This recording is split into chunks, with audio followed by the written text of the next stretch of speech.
Rahayu, rahayu, rahayu sagung dumadi. Salam cerdas, damai untuk seluruh alam. Muga-muga para sedulur saya pinaringan seger waras bejo donya bejo akhirat.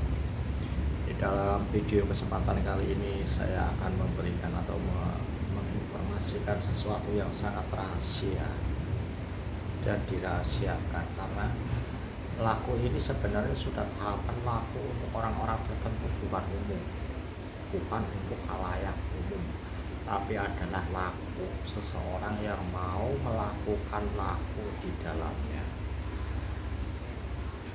Orang yang mau laku di dalamnya itu diwajibkan dan diharuskan.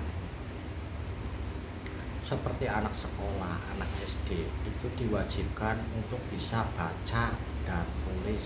Syarat utama untuk mempelajari dan menimba ilmu-ilmu yang lain, untuk mengetahui pengetahuan lah yang baru, wajib mengetahui atau bisa membaca ataupun menulis dan menghapus tulisan-tulisan yang tidak perlu. Bahwa kitab tanpa tinulis adalah Sang Ilahi sendiri yang menulis di dalamnya. Sang Ilahi sendiri yang menulis di dalamnya. Sebelum kita dilahirkan ke dunia ini, pesannya paling penting Sang Ilahi adalah Dia menyuruh untuk bacalah, bacalah, bacalah kitab yang Sang Ilahi tulis ini, pelajarilah. Setelah kita sudah bisa membaca dan mempelajari kitab tanpa tinulis, maka kita juga diwajibkan untuk bisa menulis. Menulis seperti apa yang sudah menjadi panduan ataupun pedoman-pedoman kita. Setelah kita sudah bisa belajar untuk menulisnya dan ternyata kita melakukan kesalahan dalam menulis dan ingin memperbaiki tulisan yang sudah kita tulis, maka di situ ada laku dan cara tulis atau papan tanpa tulis. Kalau tulis tanpa papan, kita sendirilah yang menulis isi di dalamnya, kita sendirilah yang membuat coretan-coretan di dalamnya. Kalau papan tanpa tulis adalah kita memperbaiki tulisan-tulisan yang sudah kita buat, coretan-coretan yang tidak perlu kita hapus. Maka untuk penghapusan ini adalah laku, di mana karma yang kita perbuat, baik itu karma baik ataupun karma buruk, bisa kita sempurnakan, kita hapus di dalam. Karena sebenarnya ini tahapan, bukan tahapan untuk orang umum atau orang awam.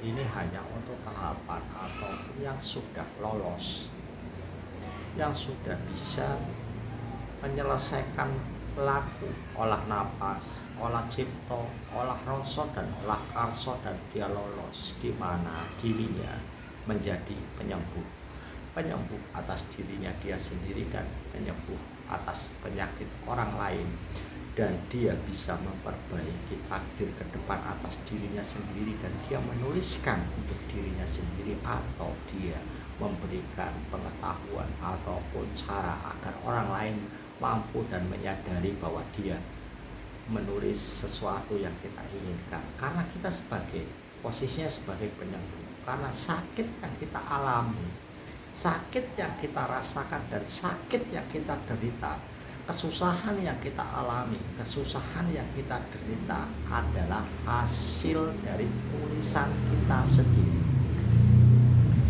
Karena pada saat tahapan kedua, di mana sebagai penyembuh itu adalah kita membantu orang lain, membantu diri kita sendiri dan orang lain, orang-orang sekitar kita, istri kita, anak kita, dan saudara-saudara kita, ataupun orang lain yang membutuhkan bantuan kita.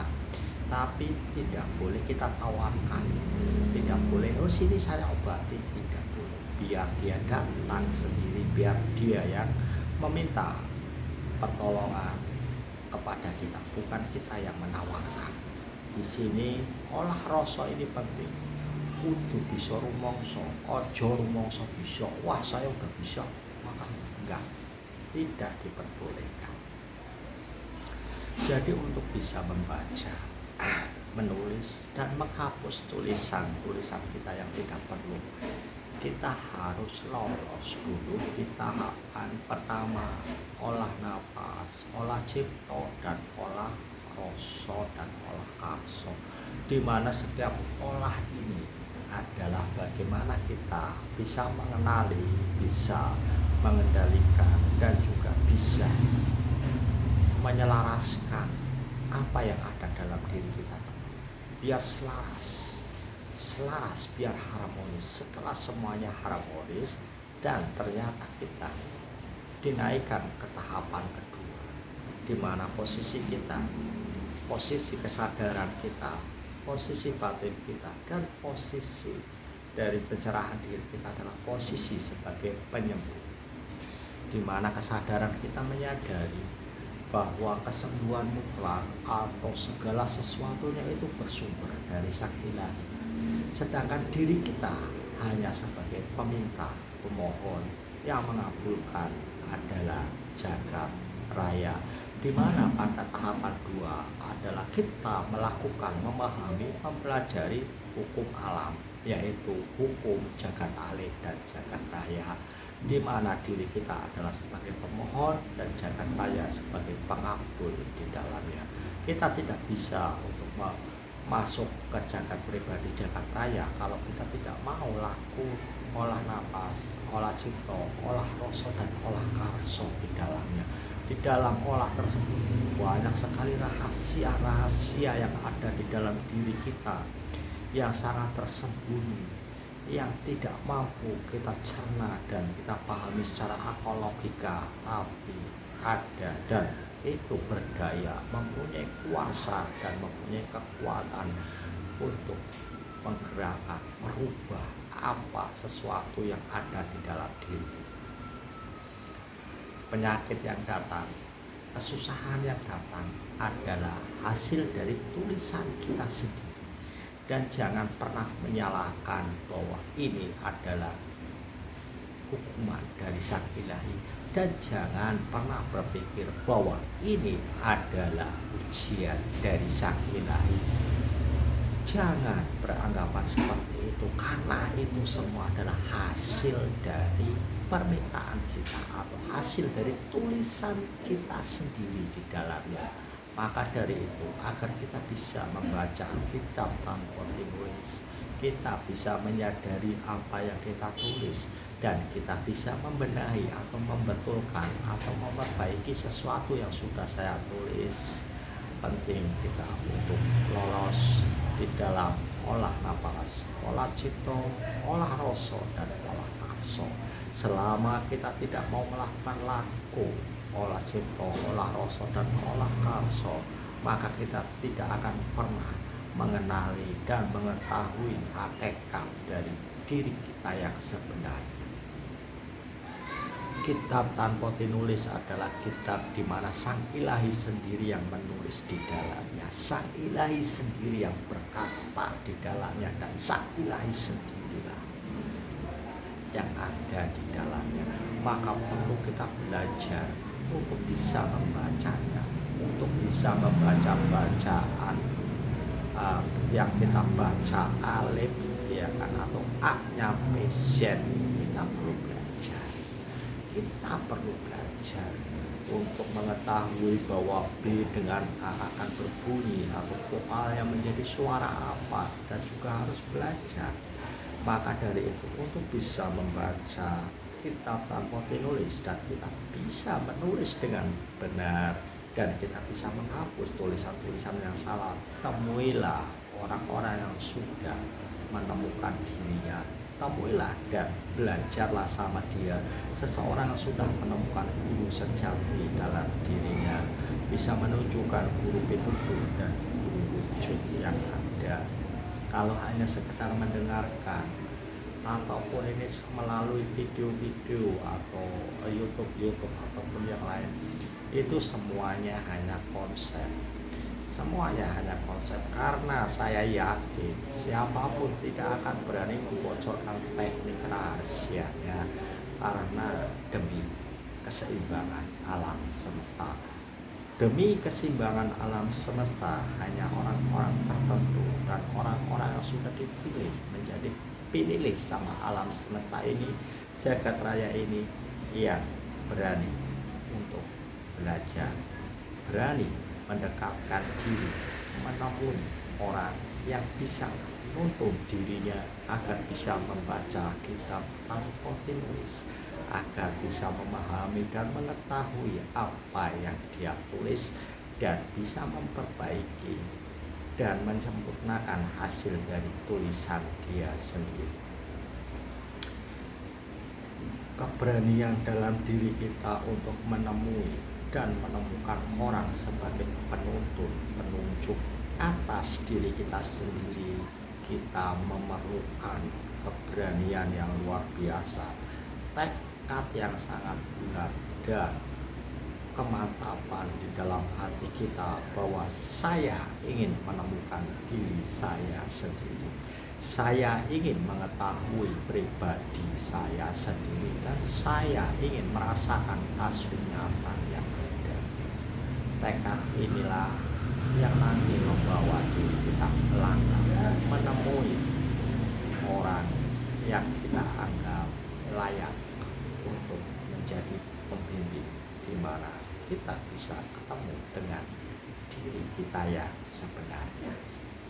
Saran saya cuma itu aja, untuk bisa membaca, menulis, dan menghapus tulisan harus ada pendamping, guru pendamping, atau orang lain yang sudah mampu ke dalamnya. Kalau kita sudah ketemu dengan guru sejati, kita sudah menemukan guru pitutur, dan kita sudah mengetahui guru wujud, maka guru yang kita temui sebagai wujud manusia ini sudah tidak lagi, tugasnya sudah berhenti setelah kita menemukan guru sejati. Dia hanya penuntun awal, dialah sebagai pemandu ragu-ragu bahwa apa yang kita lakukan benar atau salah, yang kita pahami benar atau salah, yang kita rasakan ini benar atau salah. Guru pendampinglah yang berperan di dalamnya sebagai gemblengan kita. Kita akan digembleng sama guru itu untuk laku-laku di dalamnya, untuk mengenali diri kita sendiri, agar bisa membaca kitab tanpa dinulis, bisa memahami tulis tanpa papan, dan bisa untuk melakukan papan tanpa tulis. Videonya sudah agak lebar. Yang belum subscribe silakan subscribe, karena dengan perlahan saya akan bongkar dengan sangat perlahan-lahan tentang kitab tanpa tinulis. Kitab tanpa tinulis ini ada beberapa hal yang memang tidak bisa disampaikan, ada beberapa poin yang tidak harus diucapkan, karena banyak sekali rahasia-rahasia di dalamnya.